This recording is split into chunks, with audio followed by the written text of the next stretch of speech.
Welcome to the Getting Unstuck podcast, where we dive into all things law of attraction, manifesting, and what is keeping you stuck in your current reality loop and how to turn it around. My name is Anya, and I am your host.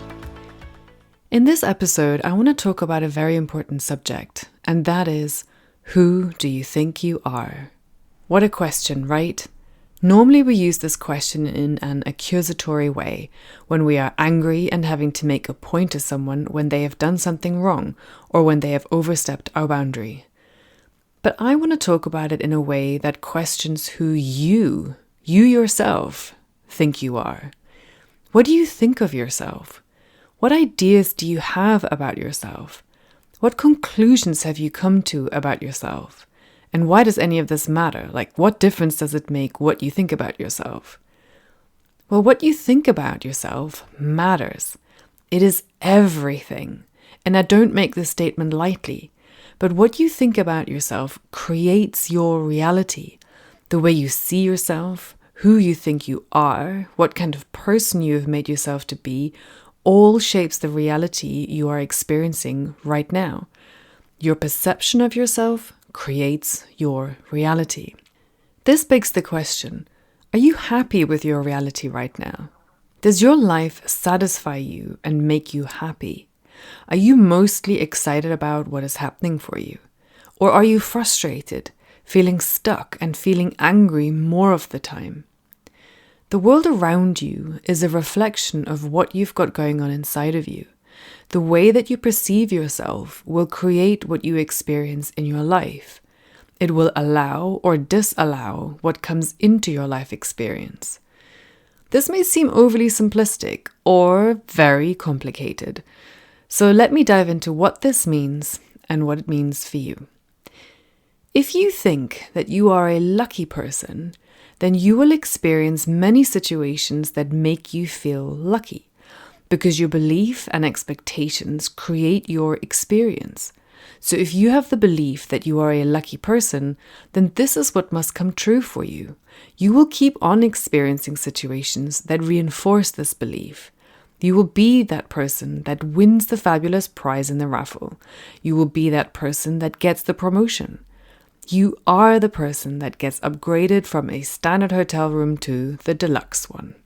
Your belief that you are a lucky person will make you expect to be lucky. You will believe and expect to have those prizes, to get the promotion and the upgraded room. You don't even think about it anymore. You simply expect this kind of stuff to happen because it always does. You don't have to answer why or how it happens. All you know is that it does, and you like it like that. If, on the other hand, you expect the worst things to happen to you, then they will. They must. It is your belief and your expectation that they always happen to you. Like getting to your parked car a minute after the timer has run out and promptly getting a parking ticket.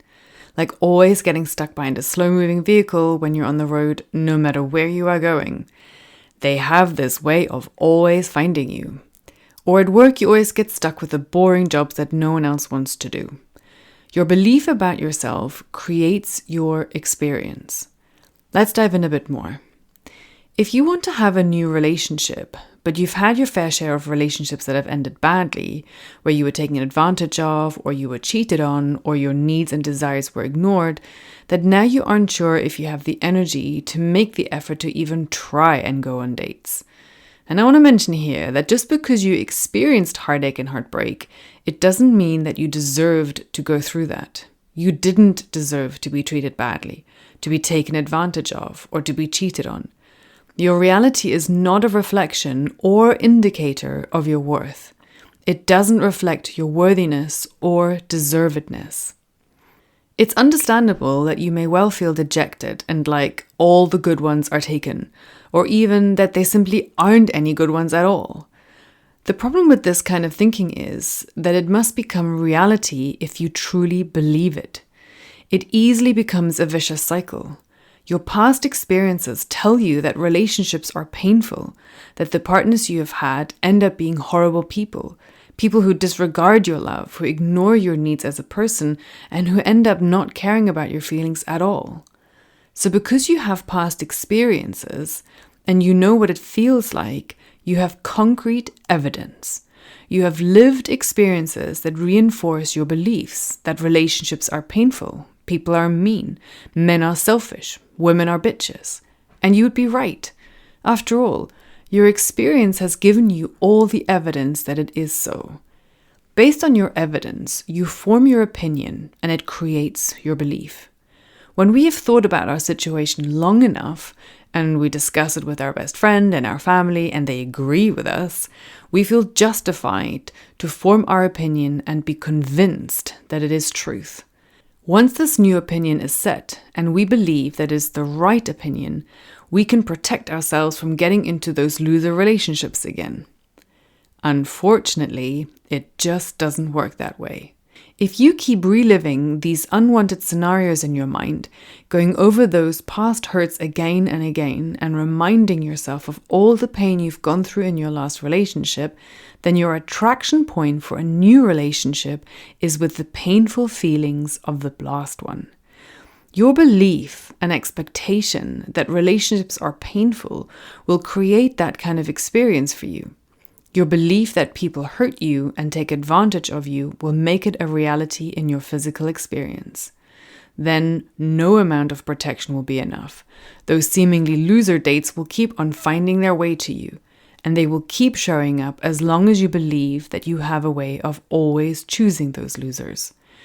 Because these people are a reflection of a part of you. They mirror back to you what you've got going on in your perception of yourself. They are the result of a belief and expectation that you have. Because most of our beliefs and expectations are the result of our life experiences. They are the results of our parents' beliefs and expectations that they have impressed on us, and they are the result of the environment around us. For example, if you had a mother that told you that men are cold and without emotions, that they only want one thing and then discard you like a piece of trash, then this will be a deeply ingrained belief for you too. You will have this subconscious belief that you need to protect yourself from being used and discarded, that men don't really love, they only pretend to get what they want, because your mother told you this with all the love intended to protect you from heartache and pain, and so you believe it to be true. If you had a father that was absent growing up, then you may well have an abandonment wound, and you may believe that you have to be perfect in order to keep a romantic partner from leaving you the way your father did. Your focus would be on striving to be perfect. This striving is driven by a deep fear of being abandoned, which was so painful and something you want to avoid at all cost. It probably doesn't feel like fear. After all, fear is something you experience when you see a spider or a snake. It probably comes across more as a deep desire, almost a compulsion, to make sure you present yourself as perfectly as you can. The hair, the makeup, the physical appearance, but also the way you overcompensate for the lack of affection from your mate. You believe that it is your job to keep them happy at all cost so they don't leave. And so it must be true.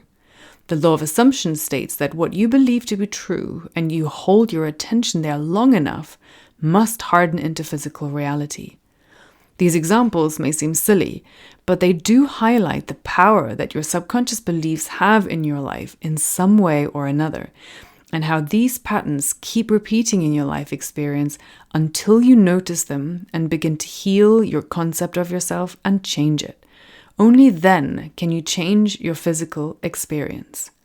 Life has this way of shaping you. It has a way of influencing who you are and, most importantly, how you see yourself.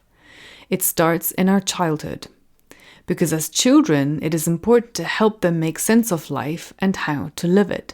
So our parents and family take on the responsibility to help us along the way. But as adults, many of those conclusions and things we were taught just don't serve us anymore. The way that we got taught to view ourselves and the world around us becomes a challenge, because it is often no longer our inherent truth. If there is something inside of you that is telling you that there must be more, there is more, then it's time to listen and time to do something different. How you see yourself is very important if you want to change your reality. The thoughts you have about yourself are very powerful. They will either stop you from living the life of your dreams, or they will propel you towards it. And it works something like this. The opinion that you have about yourself equals your life experience. So if you're trying to understand what this means for you, have a look at your life as you are living it right now. All the different areas, your romantic relationships, your family, your home life, your work, travel, holiday, etc. What areas are you not happy with? And what areas are you happy with? The areas that you are happy with, what are your beliefs about it? Say you are really happy in your home. What is it about your home that makes you happy? Is it that you have been able to make it your own and allow your creativeness free rein, so now it represents you and all you want to be surrounded by? You've been able to pick the colors for the walls, the curtains, and floors to match in the way that makes you happy. You've been able to choose the furniture that you like and that are comfortable to you and put them where you want them to be. Your home is the haven that you have made it to be, exactly in the way that pleases you. Even if it's not 100% finished and perfect, exactly how you envision it to be, overall, you're happy with your home. Side note here, you will never be 100% finished. There will always be a new thought, a new inspiration for something, since it's our inherent desire to create. In your home, you've been able to push out who you are and make it reality. The things around you are a reflection of you. They are an extension of how you see yourself. If you like the neutral and muted tones that bring out the calm and serenity within you, then that is what you will create around you. All the serenity and calmness that the furniture and colors elicit. Or if you like the loudness and boldness of colors and textures, then that is what you're going to create around you. Unless you believe that it is better to be neutral, because that is what is portrayed in the media and by the house stylist to be the thing. The beige, white, and grey colors that go with everything. And you may agree that it looks nice, but something inside of you wants bold colors, textures, and prints.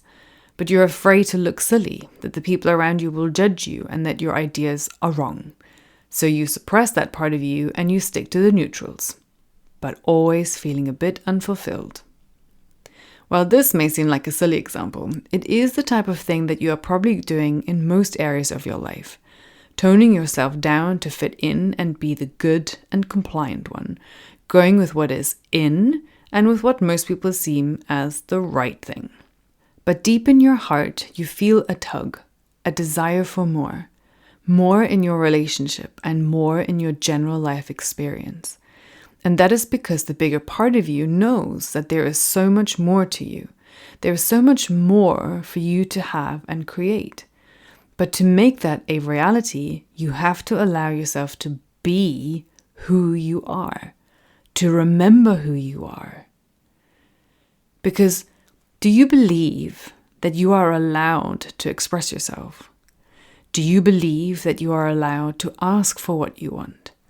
Do you believe that you deserve to have what you want?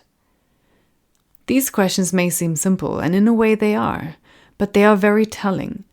Because if you believe that you are not allowed to express yourself, then you won't. If you believe that you are not allowed to ask for what you want, then you won't. If you believe that you don't deserve to have what you want, then you won't have it. What you believe about yourself is very powerful. Changing your mind about yourself isn't always easy, but it is worth it. This is your time to live your life and be happy, and therein lies the key. Do you know what makes you happy? Do you know that a life of happiness is available to you and that you get to choose to be happy? Happiness is a very personal thing. What makes me happy may not be what makes you happy. And happiness doesn't have to be this big extravagant thing either. It doesn't have to be the big stuff. And honestly, it is mostly in the small stuff anyway. But in order to live more in a place of happiness, you need to know what makes you happy. But when we are in the midst of our very busy lives, it's all too easy to overlook our own state of happiness for the need of those around us. It's too easy to forget our own state of happiness. But you can only become aware of what makes you happy when you stop and take a look around you, at your life, and analyze whether it is what you want or not. And only you can do that. When you become aware of yourself, of your deep inner being, and allow that to speak to you, the core of you will always know. The core of you will guide you to your truth, your purpose, your happiness. It's the conflict between the core of you and the conditioning that you get from growing up and the society around you that confuses you, that makes you doubt yourself, that makes you compromise yourself to the core of who you are and take on false beliefs about yourself. This is when you forget who you truly are, and when you buy into the idea that someone else knows better for you. You buy into the idea that circumstances happen to you, and therefore they define who you are. But what if this is the wrong way around?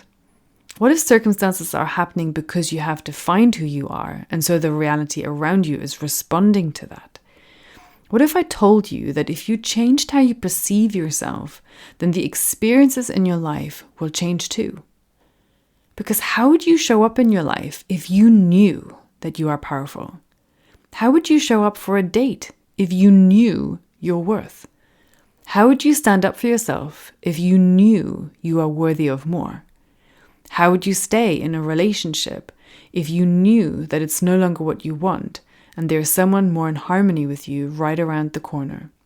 Change the way you think of yourself will change the way you live your life. When you come to understand that you are worthy of your dreams, that you do deserve to be treated well, that you are able to make a success of your life, you behave differently. You may begin to take better care of yourself, to take the time to look after your body, to look after your health, your mental health, your spiritual health.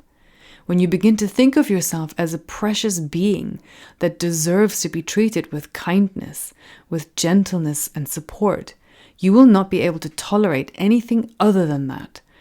Anyone that comes into your life and tries to behave in a manner that isn't kind, gentle, and supportive will not be able to stay in your life. They will not notice you as someone that can be mistreated. Your energies will not be a match at all, and they would move on pretty quickly. You would also know your worth, and you would not allow anyone to treat you badly. Your feeling of worthiness would vibrate so strongly that if you did go on a date with someone who didn't see your worth, you would let them go in a heartbeat. You wouldn't agonize about why they didn't treat you well. You wouldn't try to change them or convince them that you are worthy. You would simply turn away from them and walk a different path. You wouldn't attach any of your inherent worth on someone else. It would be your absolute truth. Anyone who doesn't see it and behaves in a way that is in coherence with your worthiness is simply not a part of your life's journey. There would be no fanfare about it. You wouldn't try and change their mind of their perception of you. You'd be able to stand firmly in your truth, and you would expect them to behave in a manner that is respectful to you, because nothing else will do. You would know who you are, and your physical reality will respond to that knowing, changing your life experience. All of this is a process, so don't expect yourself to change everything all at once. You can't. You have a lifetime of conditioning to overcome and adjust, so allow yourself to have the time, all the time that you need to change whatever you need to change so that you can live your true life, to live your best life on your terms and the way you dream of. You are worthy of your dreams. You deserve to live a life that feels good to you. Change your mind about who you are and see your life change completely. It is possible.